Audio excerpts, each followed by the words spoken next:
Hello tout le monde, j'espère que vous allez bien et bienvenue dans cette vidéo du vendredi. Alors, juste une petite chose, avant qu'on commence, avant que je fasse l'analyse, je tiens encore à faire un peu de pub, même si je suis pas du tout payé par Celsius Network, mais un peu de pub pour Celsius Network tout simplement parce que alors tous ceux qui ont déjà installé l'app savent qu'il y a un code promo et qu'en fonction des codes promo en fait on peut recevoir de l'argent gratuit pour dire ce qui est.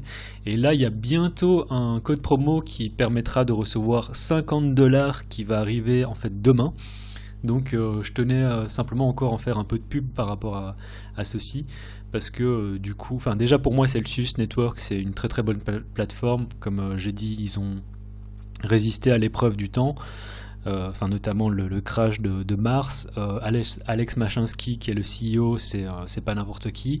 Donc pour moi c'est un projet solide. Ce qui plus est en ce moment Celsius est on fire. Et ça on va en parler dans quelques instants aussi si vous voulez. Mais surtout je tenais à dire que voilà, ceux qui ont déjà installé l'app, vous avez normalement les 20 $ qui sont offerts avec le lien de parrainage. Si vous n'utilisez pas le lien de parrainage, vous n'avez pas les 20 $.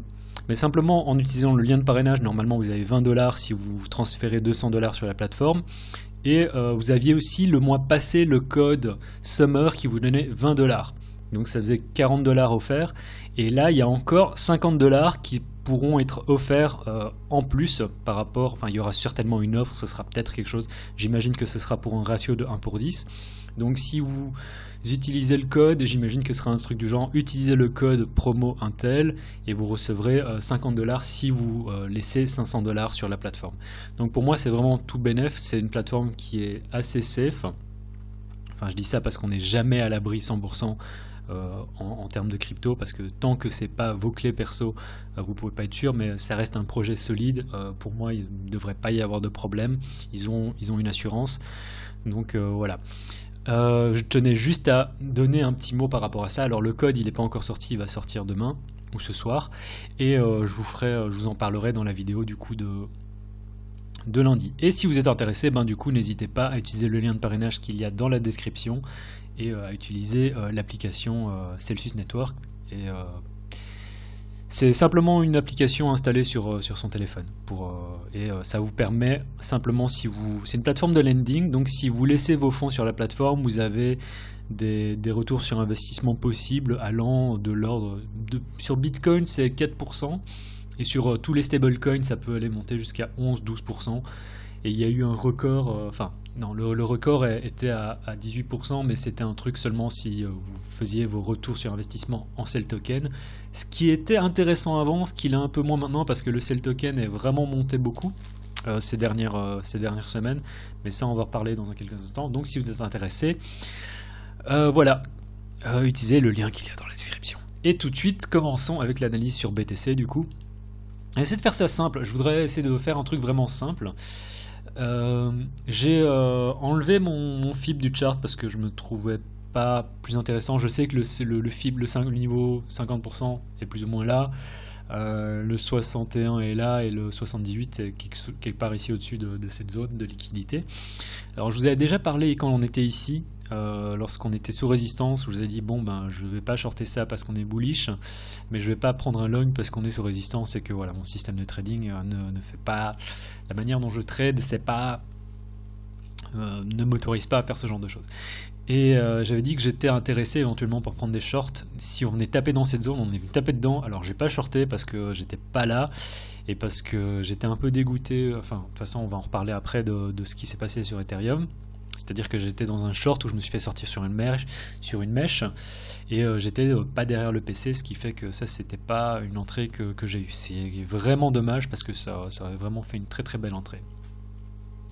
Donc Bitcoin, pour garder ça simple, si on revient encore dans cette zone, je pense prendre un short en fonction de ce qui se passe pour viser. Alors le short ce sera quelque chose de genre là, stop ici au-dessus, je mets vraiment le stop ici au-dessus, donc de l'ordre 1120, 12120, quelque chose comme ça, pour viser, on espère quelque chose de ce genre là, la partie haute de cette zone de liquidité. et potentiellement garder une partie en edge parce que c'est cette zone ici, donc que ce soit ce support ou cette zone ici, c'est là où j'ai envie d'être long. Par contre, si on vient se vautrer, je tiens à garder une partie short juste au cas où on fasse un truc fuck-up de ce genre-là, ce qui est encore tout à fait possible. Pour le moment, on n'est pas dans ce scénario du tout. Pour le moment, on reste sur quelque chose de bullish, on est simplement sur une retrace, même si on a fait un mouvement de... Si on fait des mouvements un peu bizarres et qu'on a des news, comme par exemple la CEO de... Alors, c'est une bonne question de savoir si Star Chu... Star, c'est un nom de meuf ou un nom de mec? C'est une bonne question, c'est quelque chose que... Enfin, soit. La personne qui est CEO de OKX a été saisie par la police, apparemment. Donc, c'est une news qui est pas super bull. Quand on sait qu'il y a eu le hack de KuCoin, quand on sait que BitMEX est sous investigation, que Arthur Hayes... Il a step down de sa position, enfin de ses positions d'exécutive au sein de 100X, qui est donc la société qui est derrière BitMEX. Il y a un ensemble de news dernièrement, et vraiment ça s'est passé lors des 2 derniers mois, qui est pas super bull, et pourtant le marché réagit encore de manière assez positive. Et le fait que là on ait encore une news bearish sur OKX, mais qu'on n'ait pas dumpé, je considère que c'est assez positif. Donc je suis davantage dans l'idée de prendre des longs. Je vous en ai parlé dans la vidéo de lundi. Je vais parler de cette zone aux alentours des 11 000 et la deuxième zone à 10 008 à 10 006. Et donc favoriser les longs ici dans cette zone avec un stop tout simplement en dessous de ce creux ici pour aller viser, on l'espère, les 13 000 quoi. Prendre une espèce de position swing où on pourrait faire quelque chose de genre là. Et là ça ferait ouais. Espérance de gain de 4R, donc vraiment pas négatif. Mais ici ce short c'est vraiment juste pour me hedger au cas où. Prendre une position et mettre vite à break-even, quitte à sortir à break-even si on a vraiment quelque chose de très très bullish qui se passe. Donc voilà, ça c'était mes 2 entrées sur BTC. Long seulement uniquement dans cette zone. Et pour vraiment mettre ça de manière plus simple, la manière long, elle est... enfin tous les shorts pour moi c'est ici, et les longs c'est dans les 2 zones vertes. Voilà, ça c'est pour regarder les trucs de manière très très simple sur BTC. J'ai pas besoin d'aller faire une analyse sur le weekly ou en intraday, parce que pour moi l'intraday... Bon, l'intraday si on veut... Voilà, on est au sein d'une consolidation. Et tant qu'on n'a pas cassé à la hausse ou à la baisse, je préfère ne pas y penser. Et quand bien même on casserait... On pourrait même prendre ça comme ça ici. Hein. Je voudrais regarder ça en 3 heures. Ouais, on pourrait prendre ça comme ça en se disant, si on vient casser ici, on a éventuellement un short à prendre pour aller viser là. Première target, deuxième target. Mais c'est en intraday, je suis pas intéressé. J'ai pas trop envie de m'embêter à regarder de l'intraday en ce moment. Mais c'est une idée, ça pourrait totalement fonctionner. Donc, aussi petit rappel, on a eu un mouvement, je parlais du dollar index parce que, comme j'en ai parlé dans les vidéos précédentes, on a un mouvement anti-corrélatif entre le dollar index, c'est-à-dire que si maintenant le dollar index montre qu'il est bullish, BTC a tendance à dumper. Et on pourrait véritablement voir ça, on pourrait voir ce qui s'est passé ici, que cette petite montée, et ça c'est un mouvement un peu fuck-up, du coup le dollar index est très très choppy.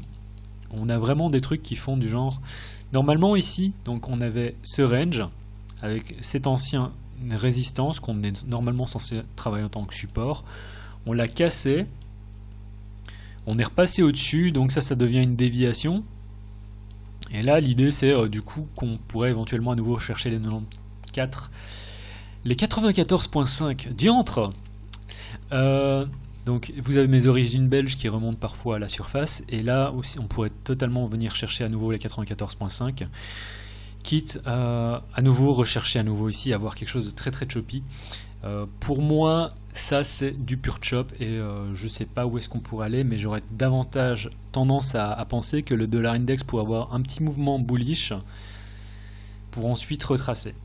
et à nouveau retester cette zone. Je ne pense pas qu'on vienne faire une structure de marché très clean de genre là et on continue à monter. Mais ça, j'en sais rien. J'en sais rien parce que c'est pas non plus quelque chose que je regarde depuis très longtemps. C'est vraiment tout neuf. Et donc pour moi, le scénario que je pensais voir à la base sur le dollar index, c'était quelque chose de genre là. Vraiment, on vient retester à nouveau et on vient dumper. On a fait un retest et ensuite on a transformé ce mouvement-là, en déviation. Donc pour le moment, je pense qu'on peut à nouveau chercher les 94. Et donc comme toujours, hein, si le dollar index à tendance est bullish, tout le reste du marché aurait tendance, tel que l'or, le bitcoin, aurait tendance à venir dumper. Donc l'or, en plus en ce moment on est sur un triangle ici, et je pense qu'on aurait toutes les chances de venir le casser et retester à nouveau cet ancien creux ici. Voilà, ça c'est. Je pense même qu'en fait, même le SP500 pourrait faire quelque chose de genre là. À prendre avec des pincettes, hein, le SP500, parce que c'est pas un actif que je trade, et donc c'est simplement mon avis. Bref, parlons vite fait d'Ethereum. Alors Ethereum, je suis un peu dégoûté parce que j'ai une entrée short ici, un peu malgré moi, parce que les prix n'avaient pas évolué comme je le voulais. J'ai mis mon stop ici au-dessus, je me suis fait sortir. Heureusement, je ne l'avais pas mis, enfin de toute façon ça n'aurait pas changé grand chose. Je serais quand même sorti, même si je l'avais mis là. Donc c'est un peu malheureux. Et là on a déjà fait une retrace. Alors on est sur un support en intraday, donc c'est pas quelque chose que je voudrais shorter.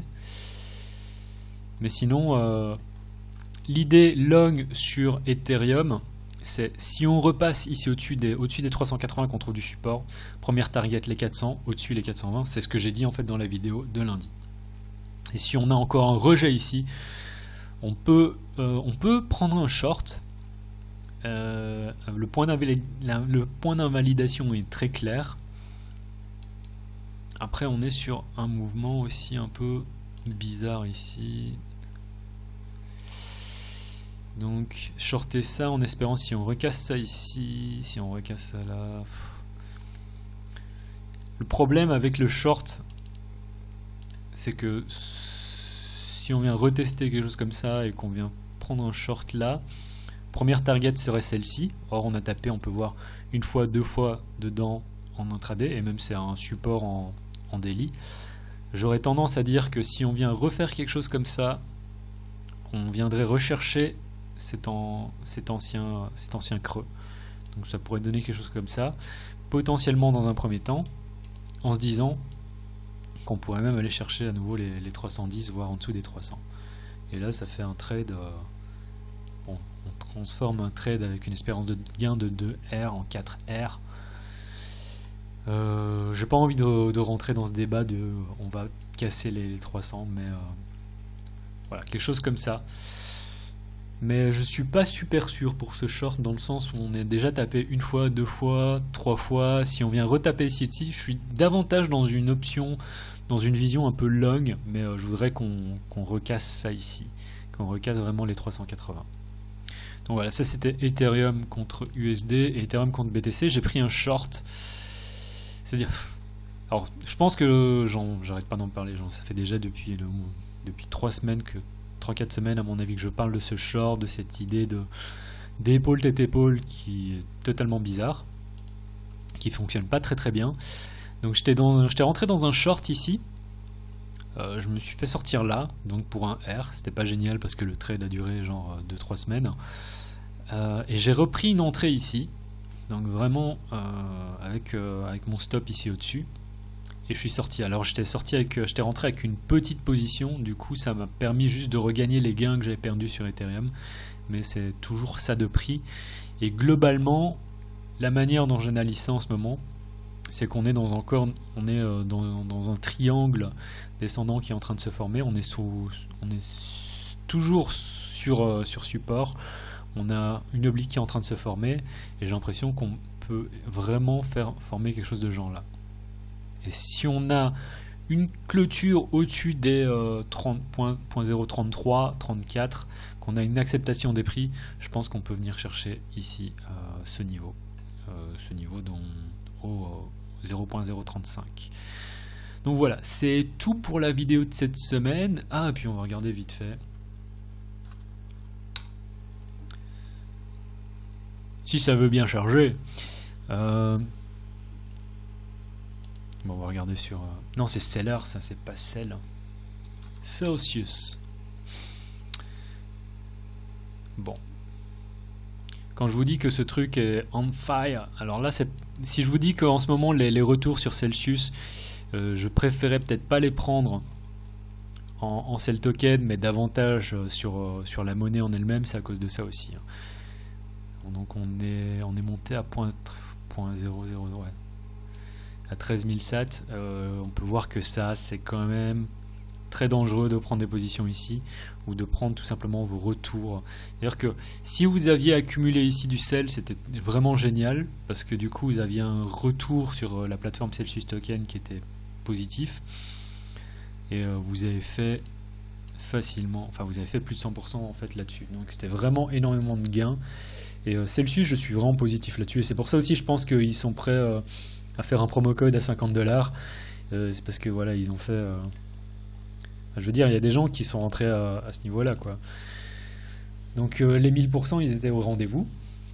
Très très bon projet. Et Machinski a dit très clairement que depuis le début de l'année 2020, c'est une société qui est rentable. Et là, je crois qu'ils sont plus que over-rentables. S'ils étaient rentables, enfin, c'est pas en fonction de la valeur du token. Ils ont un business model qui leur permet d'être rentable à partir du lending. Donc le fait que le Cell Token et Skyrocket comme ça, c'est simplement du bonus, je pense, pour eux. Enfin, c'est pas un bonus négligeable en plus. Donc voilà, c'est tout pour la vidéo de cette semaine. J'ai oublié de dire que, comme toujours, c'est sponsorisé par PrimeXBT, et que si vous êtes intéressé par le margin trading, c'est une plateforme qui est vraiment géniale, qui vous permet de trader autant les cryptos que les assets classiques, et que en utilisant le code promo dans la description, vous avez 35% de bonus sur vos dépôts. N'hésitez pas à checker le lien qu'il y a dans la description. Comme toujours, un petit shield pour Celsius. Si vous avez des questions, n'hésitez pas à me mettre ça dans les commentaires, à me mettre un pouce en l'air. Et s'il y a des alts que vous voulez que je charte pour lundi, ben, n'hésitez pas à me mettre ça également dans les commentaires. Ah, un dernier petit truc qui pourrait être intéressant. Non, je vais pas en parler. Mais Swap, c'est aussi un projet que je regarde. Alors déjà, quand on voit comment on a tout reperdu, et que depuis les plus hauts, mettons à partir d'ici, on a fait une retrace avec les niveaux actuels de 85%, c'est même pas à partir du all-time high, c'est à partir de presque le all-time high. C'est un projet que je commence à regarder. Je pense que ça peut être un projet intéressant. Alors ça ne veut pas dire que ça va pas faire quelque chose comme ça, mais c'est quelque chose que je suis en train de regarder également. Et n'hésitez pas, si vous êtes intéressé par les projets un peu avec une capitalisation un peu moindre, à regarder ça de plus près. Pour info, Cell, personnellement, moi c'est un truc que j'ai commencé à regarder à partir de juillet. Donc c'est pas super tôt non plus, mais c'est ce qui m'a permis de commencer à m'intéresser sur le sujet avant que ça explose vraiment. Donc voilà, c'est tout pour la vidéo de ce vendredi, en espérant que vous ayez apprécié le contenu. C'était le Cryptographe. Passez un excellent week-end. Tchuss.